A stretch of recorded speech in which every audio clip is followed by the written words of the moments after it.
বলছি দাদা কি দেখছো এটা? এটা দেখছি, এটা হচ্ছে এফআইআই এবং ডিআইআই এদের ডেটা। এফআইআই ডিআইআই প্রো কিরম মার্কেটে ফিউচার অপশনে বাইং সেলিং করেছে তার ডেটা কালেক্ট করছে। এটা কালেক্ট করার কারণ আছে, আমি তো ফিউচার অপশনে কাজ করি।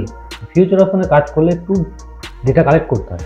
এফআইআই কী করেছে, ডিআই কী করেছে, প্রো কী করেছে, প্রো ট্রেডাররা কীভাবে কাজ করেছে, মার্কেটে কীরকম বাইং সেলিং করে রেখেছে, আজকে এটা দেখে আজকে ডেটা কালেক্ট করে আমি কালকে এটা মার্কেটে সকালে অ্যাপ্লাই করে কাজ করতে পারবো। একটা মার্কেটের রেঞ্জ বুঝতে হয়, তার জন্য এই এফআইআই এবং প্রো ট্রেডাররা কীভাবে কাজ করে মার্কেটে এই ডেটাটা কালেক্ট করে দেখতে হয়। যারা ফিউচার অপশনে কাজ করে তারা জানে। তুমি যদি জানতে চাও তাহলে আমার চ্যানেল আছে, চ্যানেলে চলে যাও, সুপার ট্রেডার সোম। এফআইআই ডিআই প্রো ট্রেডার কীভাবে কাজ করে না করে, মার্কেট কি বাইং কি সেলিং করে রেখেছে, কীভাবে দেখতে হয় চেক করতে হয়, সেগুলো দেখতে হবে।